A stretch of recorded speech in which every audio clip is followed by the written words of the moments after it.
మీరు కాలేజ్ కోసం social media marketing గురించి తెలుసుకుందాం. Let's start.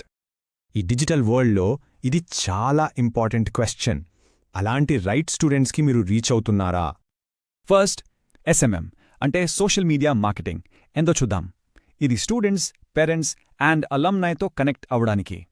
ఒక ఎఫెక్టివ్ సోషల్ మీడియా ప్రెజెన్స్తో మీ ఇన్స్టిట్యూషన్కి చాలా పవర్ఫుల్ అడ్వాంటేజెస్ ఉంటాయి. ఓకే, సక్సెస్ఫుల్ ఎస్ఎంఎం స్ట్రాటజీకి ఉన్న కోర్ కాంపోనెంట్స్ గురించి మాట్లాడుకుందాం. యానిమాటికానా ఫస్ట్ అండ్ ఫార్మోస్ట్ మీ కాంటెంట్ స్ట్రాటజీ. మీరు ఏం పోస్ట్ చేస్తున్నారు అనేది చాలా ముఖ్యం. మే కాలేజ్లో ఉన్న బెస్ట్ ఫీచర్స్ని హైలైట్ చేయడానికి ఇలాంటి కంటెంట్ మీద ఫోకస్ చేయండి. నెక్స్ట్, మీ స్టోరీని చెప్పడానికి కరెక్ట్ సోషల్ మీడియా ప్లాట్ఫామ్స్ని సెలెక్ట్ చేసుకోవాలి. ప్రతి ప్లాట్ఫామ్కి ఒక పర్పస్ ఉంటుంది. ఇన్స్టాగ్రామ్ విజువల్ స్టోరీ టెల్లింగ్కి, ఫేస్బుక్ అప్డేట్స్కి. సోషల్ మీడియా అంటే జస్ట్ పోస్టింగ్ కాదు. So audience engagement is the key. ఈ గ్రూప్స్తో యాక్టివ్గా ఎంగేజ్ అవడం వల్ల మీ బ్రాండ్ మీద ట్రస్ట్ పెరుగుతుంది. ఇంకా ఫైనల్ పిల్లర్, పెయిడ్ అడ్వర్టైజింగ్. ఇది మీరీ రీచ్ని ఇంకా ఎక్కువ మందికి తీసుకెళ్తుంది.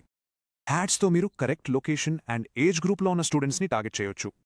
సరే, ఈ కంపోనెంట్స్ అన్నీ కలిసి రియల్ వరల్డ్లో ఎలా పనిచేస్తాయో ఒక ఎగ్జాంపుల్ చూద్దాం. ఒక కాలేజ్ వాళ్ళ అడ్మిషన్ సీజన్లో ఏం చేసిందో చూడండి. చాలా సింపుల్ బట్ ఎఫెక్టివ్ ప్లాన్ ఇది.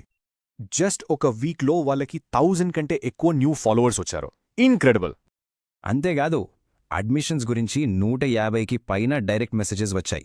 చూసారా direct interest? And most importantly value engagement rate 45% పెరిగింది.